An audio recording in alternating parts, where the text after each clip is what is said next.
All right, let's move into the midterms for a second. I want to read you a statistic because I think part of this comes down to it's not just states how they're moving, but specific gerrymandered districts. But since World War II, the party in power has lost an average of 25 seats in the midterms.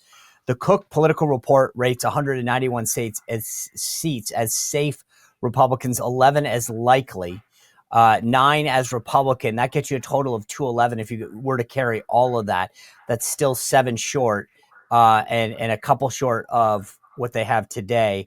That leaves 19 toss-up states, which 10 are held by Democrats, 9 by Republicans. If Republicans hold all of their seats in that toss-up category, they must win 7 of them to reach the 218 magic number.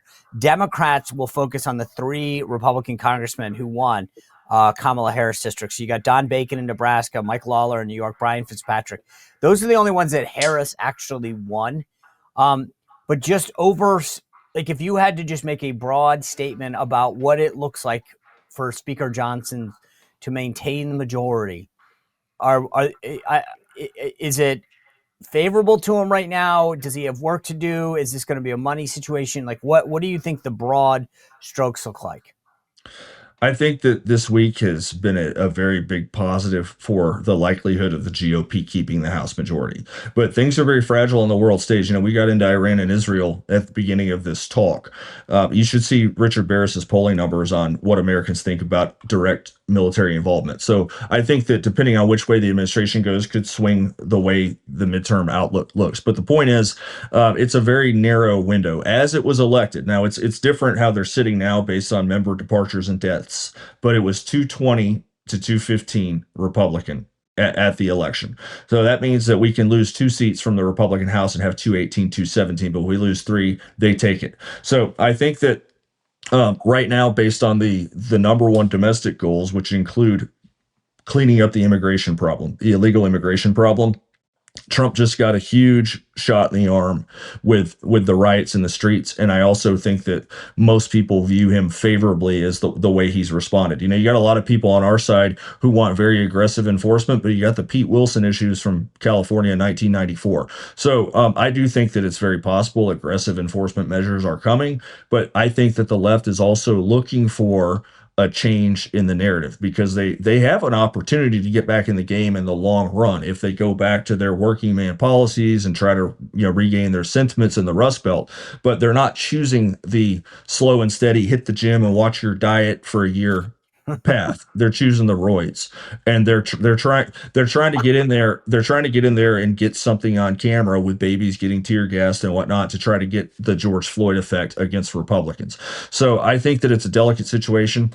I think that you're right. It's very obvious to me. Just like we have 56 different races in the Electoral College, you have safe blues and safe reds and everything in the middle. I think that you probably have 2/3 of the seats that are already decided, and then you have the ones that in a wave year could go flip on either way. I'm in a seat that is seen as somewhat vulnerable. That is in AZ6, Juan Ciscomani's district. And he comes down here and visits the Republican Party in Pima County a lot. We've got a big Hispanic trend here where I think he's going to be fine. But those seats that you mentioned, Don Bacon's seat, especially in Nebraska, there's a lot of people that would not be sad to see Bacon go, but they'd be sad, to see the Republican majority go. That district, by the way, is a couple thousand more strong in Republican registrations than it was in November of 2024, which also sets up nicely for 28.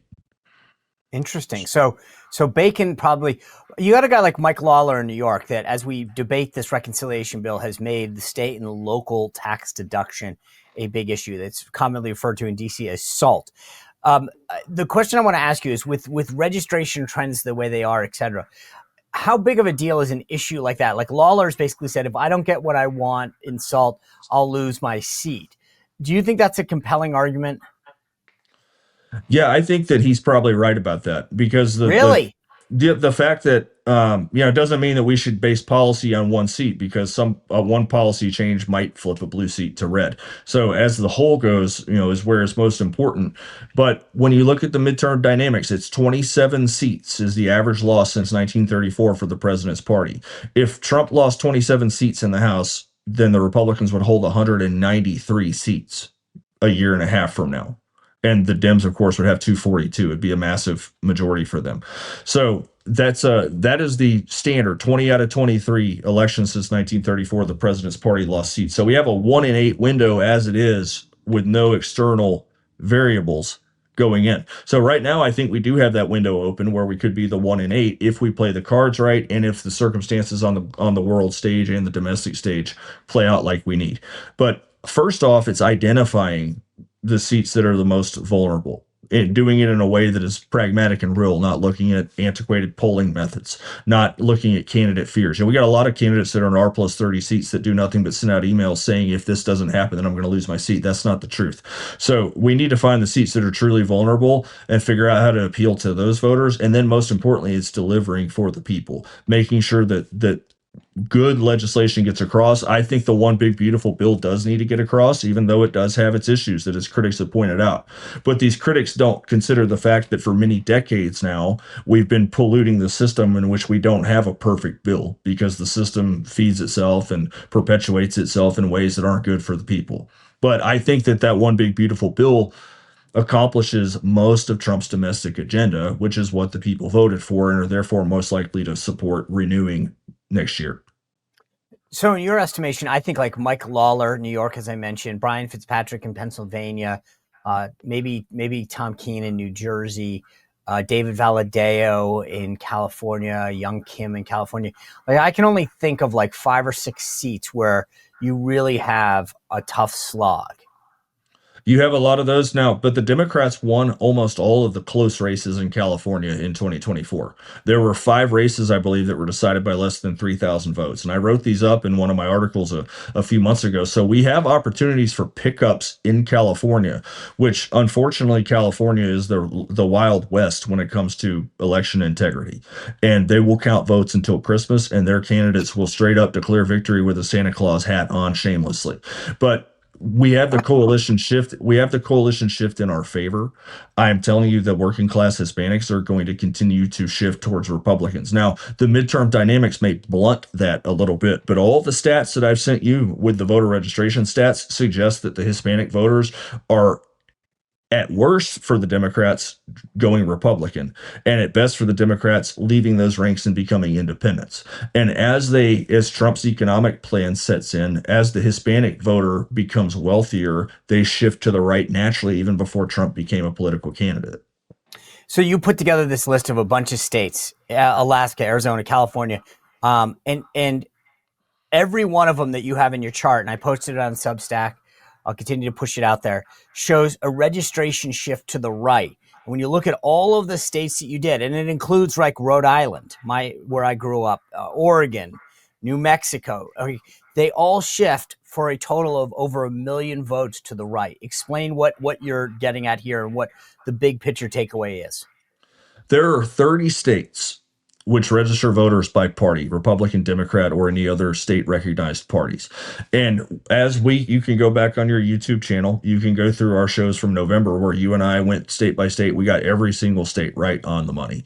And yep. and I look back at the day of prediction threads. I was like, man, I need to frame that. I need to get that printed out.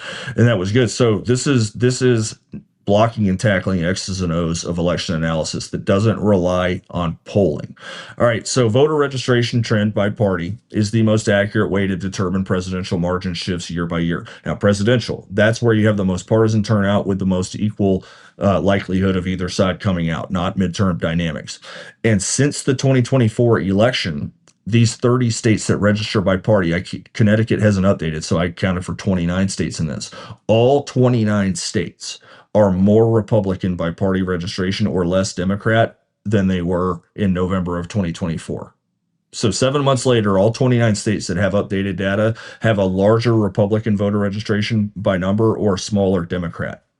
And that is not a good sign for the Democrat Party, because normally by this point, the honeymoon period is over for the new president, and the party that's out of power is recruiting new members to go after the midterms and then potentially go after the president in 2028, 4 years later.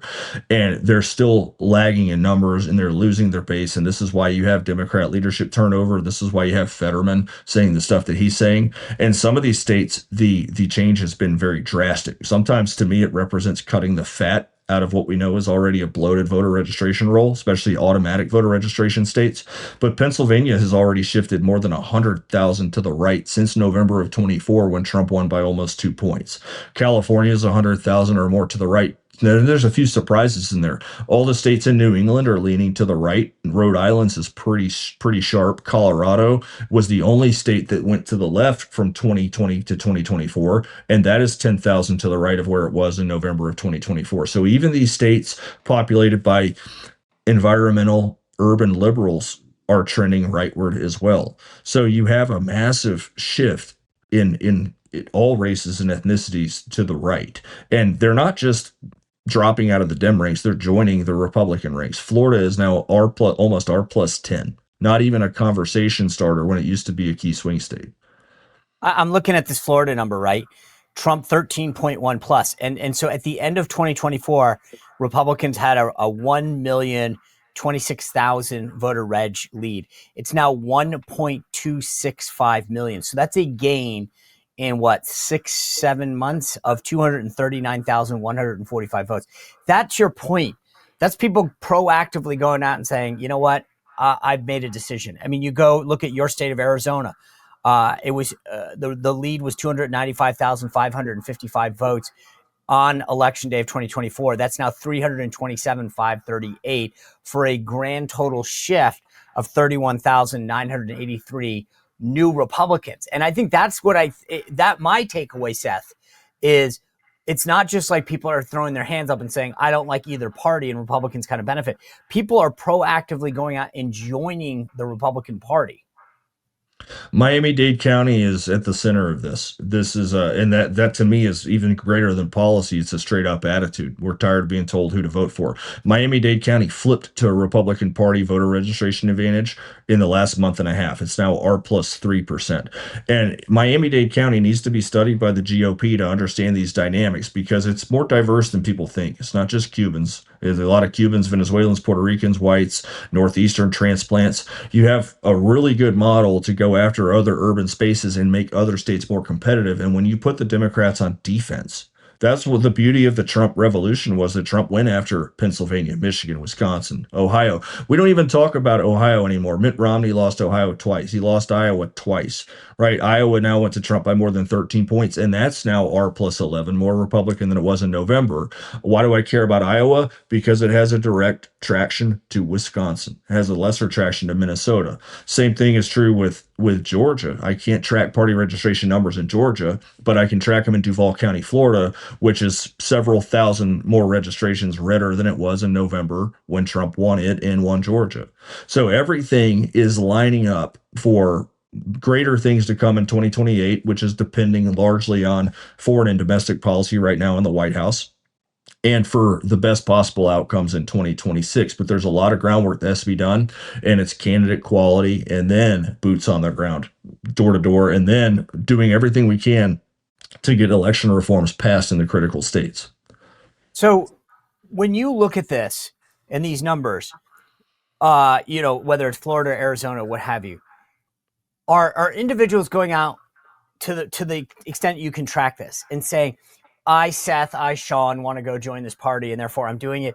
Or are outside groups registering them and helping this happen? Or is the party doing it, a combination of all of it? But like, what is the force behind it, if you will? In some states, we have a push effect. Pennsylvania is a good example. Pennsylvania, in my monthly updates, I publish the party numbers every month for those 7 battleground states, and if they're not true battlegrounds like Iowa, they reflect a registration shift in a battleground state. Pennsylvania had municipal primaries in April and May. So what that meant was it was really heavy registration drives in the Southeast, where it's more Democrat leaning, Philadelphia, Montgomery, Delaware, Chester counties. So we got for 1 month only a slight move to the left just in the total number of registrations, because you have people that are going to be living under Democrat rule who go from independent to D, so they can have a say in who they're voting for in the primaries, and every now and again soft Republican to D. But now that is over, Republicans are now pulling away 500 or more registrations a week back in the voter registration So I think that by the time 2028 gets here, Pennsylvania will probably have an R plus registration edge, which is really impressive. But is it people like, is it just happening, or are people like Scott Pressler and others or Turning Point responsible for it?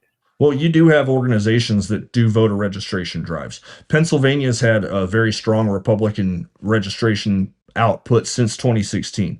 In 2012, Romney and Obama both had a race to the bottom. Both parties lost hundreds of thousands of registrations between '08 and 12. So Romney had a margin half as bad as McCain's, which suggests improvement, but he didn't gain much. It was Obama losing more than 300,000 votes, mostly out of Philadelphia and the urban areas.